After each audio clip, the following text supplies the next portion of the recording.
place to protest today on 2 days before Christmas is right in front of a shopping mall.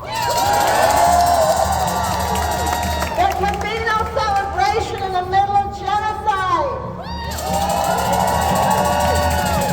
But a people united in defense of their homeland can never be defeated. And that is true for Palestine, and that is true for Cuba. Now, the Ministry of Health of Gaza just announced that 50,000 pregnant women and 900,000 children are suffering malnutrition.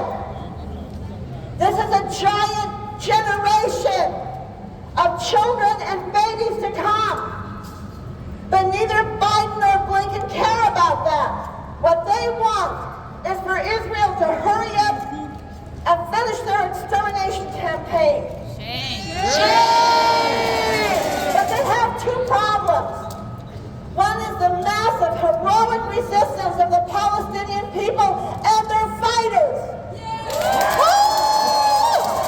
And the other is the worldwide resistance that's growing every day. It's growing by the millions. From large cities to small towns across this country, everywhere around the world. In fact, about 2 weeks ago, Australia abstained from the vote in the United Nations on a ceasefire. But they have now voted for a ceasefire.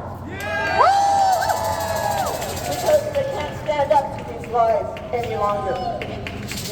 The U.S. hypocrisy of calling the Palestinian fighters, whether Hamas or Islamic Jihad or any other group, to call them terrorists flies in the face of reality. It's the greatest hypocrisy when they know they're the freedom fighters, and it's the same hypocrisy in the U.S. government and the Biden administration calling Cuba a state sponsor of terrorism.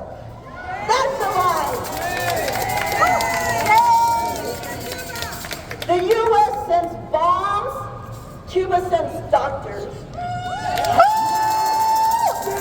And many, many hundreds of Palestinian youth have become doctors for free from Cuba. And in fact, many of them are in Gaza right now, and the West Bank. And the label, the false label that Biden has declared against Cuba, the state sponsor of terrorism, is creating enormous hardship in Cuba. It's indescribable. 65 years of blockade, and people there say that it's the worst situation they have faced because this new label of SSOT forces every country, every company, every bank from doing business with Cuba. It's a siege. It's a total siege. And we must stand together with a country like Cuba that has been demonstrating for Palestine since the beginning. On November 23rd, for example, President Diaz-Canel marched at the head of a march of tens of thousands of young and older people demanding the end of this genocide, freedom for Palestine. So sisters and brothers, don't let anybody tell you in these weeks, months, or however long it takes that marches don't work or that they're tired. Do not give up. I know you won't.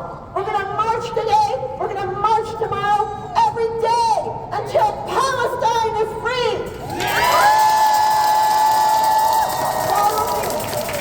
I'm going to end, and I hope you can chat with me for a little bit. Viva Viva Palestina! Viva Viva Palestina!